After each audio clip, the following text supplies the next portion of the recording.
Good morning बच्चों।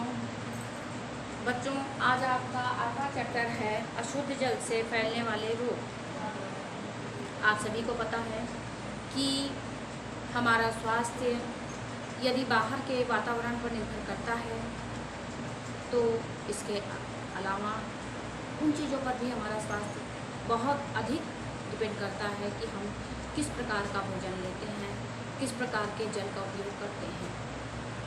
अशुद्ध जल का उपयोग, आपके चैप्टर का ही नाम है अशुद्ध जल से फैलने वाले रोग। यदि हम किसी भी प्रकार से अशुद्ध जल का उपयोग करते हैं या अशुद्ध जल से बने हुए भोजन का उपयोग करते हैं तो हम विभिन्न प्रकार के रोगों से ग्रसित हो सकते हैं।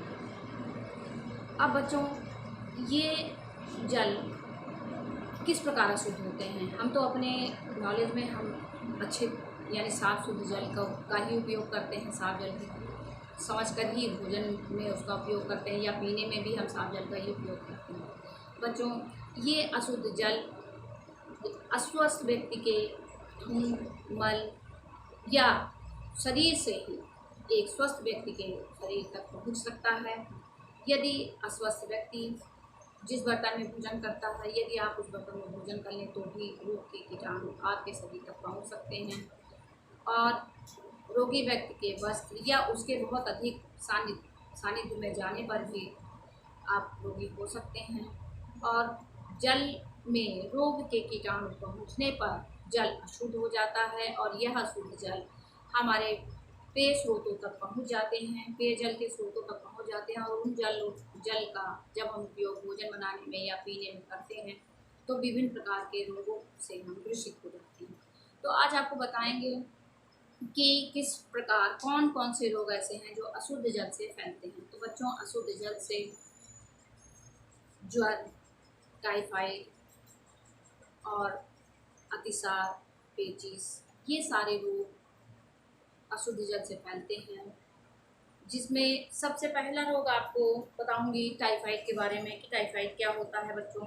तो टाइफाइड बुखार होता है जिसमें रोगी के शरीर पर सबसे पहले उसको सुबह के समय हल्का बुखार होता है और धीरे धीरे शाम होते होते जो ज्वर होता है वो काफ़ी बढ़ जाता है। रोग रोग की यानी जब बुखार की उच्चतम सीमा होती है, 2-3 दिन रोगी को इसी प्रकार बुखार आता है तो उसके गले पर छोटे छोटे दाने दिखाई देने लगते हैं और 1 हफ्ते के अंदर ही ये दाने कमर तक फैल जाते हैं। यदि रोगी के सेवा में, उसके देखभाल में किसी भी प्रकार की कमी हो जाती है, यानी देखभाल में किसी प्रकार की त्रुटि आप करते हैं, सही से आप देखभाल नहीं करते हैं, तो हो सकता है कि रोग सही होने के बाद दोबारा रोगी को फिर से हो जाए। तो ऐसे रोगी की देखभाल बहुत ही ध्यानपूर्वक करनी चाहिए जिसको टाइफाइड हुआ हो। टाइफाइड में शरीर का ताप लगातार बढ़ता जाता है, आंतों में सूजन आ जाती है, आंतों में भी दाने निकल आते हैं। यानी जितने दाने आपको बाहर दिखाई देते हैं शरीर पर, उतने ही दाने आपको अंदर उतने रोगी के होते हैं। उसका भोजन पचने में भी कठिनाई होने लगती है। अब ऐसी अवस्था में क्या उपचार करना चाहिए? तो ऐसी अवस्था में सबसे पहले तो आपको, जब ये शंका हो कि आपको बुखार जो हुआ है वो टाइफाइड है, तो सबसे पहले आपको चिकित्सक से सलाह ले लेनी चाहिए। और घर में अन्य सदस्यों तक अगर रोग फैलने की संभावना हो तो भी टीके लगवा लेने चाहिए। रोगी से पर्याप्त दूरी बना के रखना चाहिए। रोगी का बिस्तर, कपड़े, बर्तन वो अलग कर देना चाहिए। रोगी का कमरा, हो सके तो कमरा भी अलग कर देना चाहिए। रोगी के देखभाल में कोई भी कमी नहीं होनी चाहिए।